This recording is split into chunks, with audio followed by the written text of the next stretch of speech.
அனைவருக்கும் வணக்கம். சற்று முன் கிடைத்த முக்கிய அறிவிப்பின்படி கலைஞர் மகளிர் உரிமைத் தொகை திட்டம் குறித்து இன்று முக்கியமான ஒரு அறிவிப்பை தமிழக அரசு வெளியிட்டுள்ளது.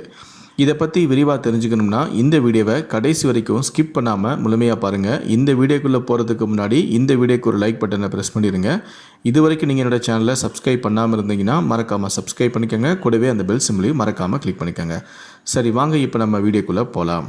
தமிழக அரசு மகளிருக்கு 1000 ரூபாய் வழங்கப்படும் அப்படிங்கிற ஒரு திட்டத்தை அறிவித்ததுமே அது வரைக்கும் ஒரே குடும்பமாக இருந்த பல பேர் புதிய ரேஷன் கார்டு கேட்டு விண்ணப்பிக்க தொடங்கினாங்க. இதனால் தமிழக அரசுக்கு புதிய ரேஷன் கார்டு கேட்டு விண்ணப்பங்கள் குவிய ஆரம்பிச்சது. கடந்த சில நாட்களுக்கு முன்னாடி சட்டமன்ற தேர்தல் நடந்ததால் தேர்தல் விதிகள் அமலில் இருந்துச்சு. இதனால் புதிய ரேஷன் கார்டுகள் வழங்கக்கூடிய பணிகளை நிறுத்தி வச்சுருந்தாங்க. இந்த நிலையில் தான் ஒரு முக்கியமான அறிவிப்பு தமிழக அரசு வெளியிட்டிருக்காங்க. அதாவது இனி புதிய ரேஷன் கார்டு கேட்டு விண்ணப்பிக்கணும் அப்படின்னா அதுக்கு முகவரி சான்றாக உங்களுடைய நீங்கள் சிலிண்டர் வாங்கிய ரசீதை தான் நீங்கள் சமர்ப்பிக்கணும். அதுவும் கடைசியாக 3 மாதங்களுக்குள் நீங்கள் சிலிண்டர் எடுத்திருக்கணும் அப்படிங்கிற மாதிரி சொல்லியிருக்காங்க.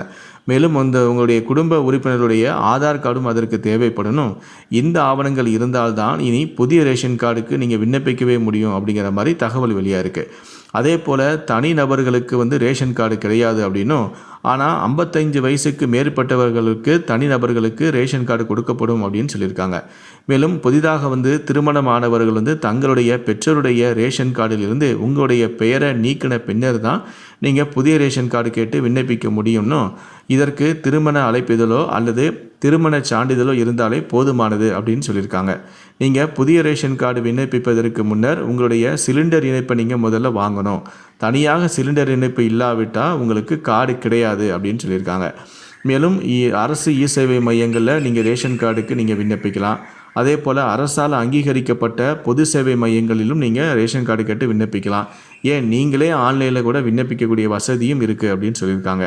ரேஷன் கார்டுக்கு விண்ணப்பித்த 20 நாட்களிலேயே உங்களுக்கு ஒப்புதல் கிடைத்திரும். அதே போல் விண்ணப்பித்த 2 மாதங்களிலேயே உங்களுக்கு ரேஷன் கார்டும் கொடுத்துடும் அப்படின்னு சொல்லியிருக்காங்க. ரேஷன் கார்டு கிடைத்ததற்கான தகவலும் உங்களுக்கு குறுஞ்செய்தி மூலமாக உங்களுக்கு அனுப்பி வைக்கப்படும் அப்படின்னு சொல்லியிருக்காங்க.